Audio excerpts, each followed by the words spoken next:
கடும் மழை இருட்டி கொண்டிருக்கக்கூடிய ஒரு நேரத்தில் சுருக்கமாக என்னுடைய கருத்துக்களை கூறிவிட்டு இந்த முற்றுகையை தொடங்கலாம் என்று கருதுகின்றேன்.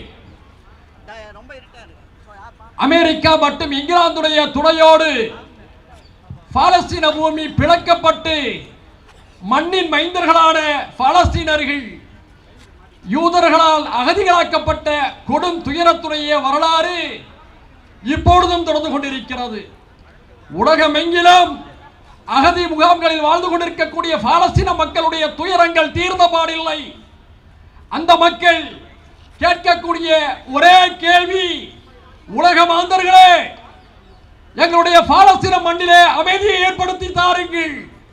நாங்கள் பிறந்த மண்ணை நாங்கள் ஆள்வதற்கு வாய்ப்புகளை பெற்று தாருங்கள் என்று முழங்குகிறார்கள்.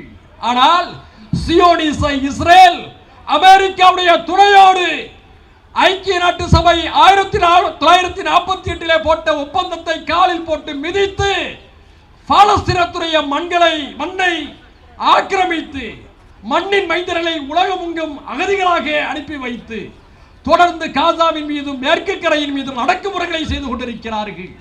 அதை எதிர்த்துதான் மக்கள் ஆதரவோடு தேர்தலிலே வென்ற ஹமாஸ் அமைப்பு காசாவிலே தொடர்ந்து உரிமைகளுக்காக போராடி கொண்டிருக்கிறது.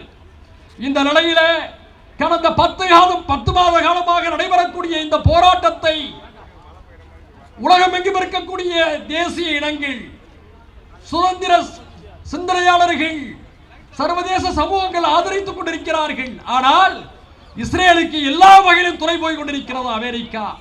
கடந்த 10 மாத கால போரிலே 23 லட்சம் பேர் அகதி முகாம்களிலே காசாவிலே தஞ்சமடைந்திருக்கிறார்கள்.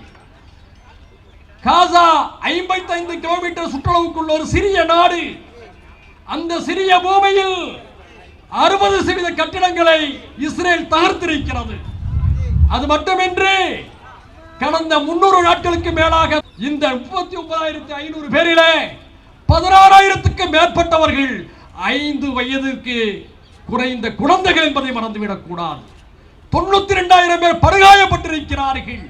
பல்லாயிரக்கணக்கான மக்கள் நிரந்தரமாக ஊனப்படுத்தப்பட்டிருக்கிறார்கள். அது மட்டுமின்றி அருமைக்குரிய ஜனநாயகத்தின் செவிகளாகவும் விடிகளாகவும் இருக்கக்கூடிய பத்திரிகையாளர்களே, 2ஆம் உலகப் போருக்கு பிறகு மிக அதிக அளவிலே பத்திரிகையாளர்கள் இஸ்ரேலால் காசாவிலே கொல்லப்பட்டிருக்கிறார்கள். சர்வதேச பத்திரிகையாளர்கள் இதுவரை காசாவிலே 165 பேர் கொல்லப்பட்டிருக்கிறார்கள்.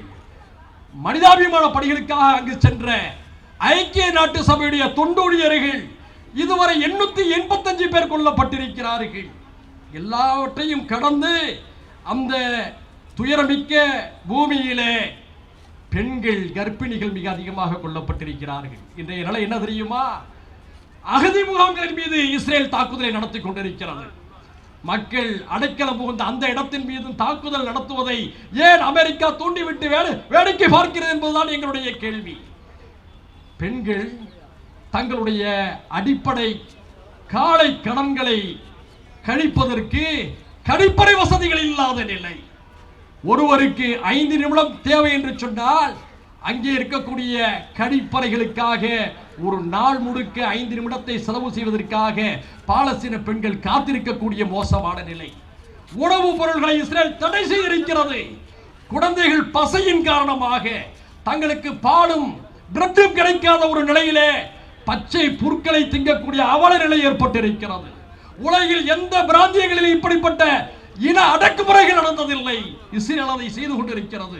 இப்படிப்பட்ட சூழ்நிலையில மருத்துவ பணியாளர்கள், மருத்துவர்கள், செவிலியர்கள் என்று இதுவரை 800க்கும் அதிகமானவர்கள் அங்கே கொல்லப்பட்டிருக்கிறார்கள். இந்த அனைத்து போர்களுக்கும் துணை நிற்பது அமெரிக்கா. இஸ்ரேலுக்கு எதிராக ஐக்கிய நாட்டு சபையில் உலக நாடுகள் தீர்மானங்கள் கொண்டு வரும்போதெல்லாம் தன்னுடைய ரத்து செய்யும் அதிகாரமான வீட்டோ பவரை பயன்படுத்தி இஸ்ரேலை காப்பாற்றக்கூடிய கொடிய பயங்கரவாதத்துக்கு துணை போகிறது அமெரிக்கா. அதனால்தான் இஸ்ரேலை எதிர்க்கக்கூடிய அதே நேரம் இஸ்ரேலுக்கு எல்லா வகையிலும் துணை போகக்கூடிய அமெரிக்காவுக்கு எதிரான கண்டனத்தை வெளிப்படுத்த வேண்டும் என்பதற்காகத்தான் ஜனநாயக வழியிலே சென்னையில் இருக்கக்கூடிய அமெரிக்க துணை தூதரகத்தை முற்றுகையிடக்கூடிய இந்த போராட்டத்தை இப்போது நடத்தி கொண்டிருக்கின்றோம். எங்களுடைய போராட்டம் என்பது பாலஸ்தீன மண்ணில் நிரந்தரமாக போர் நிறுத்தம் ஏற்படுத்தப்பட வேண்டும். 1948 ஐநா சபையில் போடப்பட்ட தீர்மானங்கள் காப்பாற்றப்பட வேண்டும். காந்தியின் வழியில் இந்தியாவின் ஆதரவு எப்போதும் பாலஸ்தீனத்துக்கு இருக்க வேண்டும். பேரறிஞர் அண்ணா அவர்களின் வழியில் இந்தியாவுடைய ஆதரவு எப்போதும் பாலஸ்தீனத்துக்கு இருக்க வேண்டும். தந்தை பெரியாரின் வழியில் பாலஸ்தீனத்துக்கு நம்முடைய ஆதரவு எப்போதும் இருக்க வேண்டும் என்பதை வலியுறுத்தி இங்கே கூடியிருக்கின்றோம். இந்த நேரத்தில் மீண்டும் மீண்டும் நாங்கள் வலியுறுத்துவது, எங்கு போர் நடந்தாலும் அதை நாம் எதிர்க்கின்றோம். ரஷ்யாவுக்கும் உக்ரைனுக்கும் இடையில் நடைபெறக்கூடிய போரையும் கண்டிக்கின்றோம். அந்த போருக்கும் அமெரிக்கா தான் காரணம். அமெரிக்காவுடைய கூலிப்படையான நேட்டோவுடைய தவறான நடவடிக்கைகள் தான் ரஷ்யாவை போருக்கு அங்கே தள்ளி இருக்கிறது. அதே போன்ற ஒரு நெருக்கடியை அமெரிக்கா மத்திய கிழக்கிலே தொடர்ந்து நடத்தி வருகிறது. இந்த அநீதிகளுக்கு எதிராக நாங்கள் கூடியிருக்கின்றோம். பாலஸ்தீனத்திலே போர் நிறுத்தம் தேவை.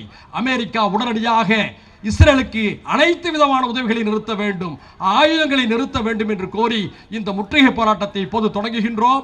எங்களுடைய போராட்டம் மழையின் காரணமாக கூட்டம் ஒருபுறம் வந்து கொண்டே இருக்கிறது. ஆனால் மழையின் காரணமாக பெண்கள், குழந்தைகள் எல்லோருடைய நலனையும் கருத்திலே கொண்டு இப்பொழுது நாங்கள் ஊர்வலமாக புறப்படுகின்றோம். பத்திரிகை நண்பர்கள், நாங்கள் போலீஸ் எங்களை தடுக்கவிருக்கிறது, அந்த இடத்துக்கு வருகை தாருங்கள், அங்கே எங்களுடைய பேட்டியை அளிக்கிறோம் என்று கூறிக்கொண்டு இப்பொழுது முற்றுகை தொடங்குகிறது. அனைவரும் அமைதியாக எங்களை பின்பற்றி வர வேண்டும்.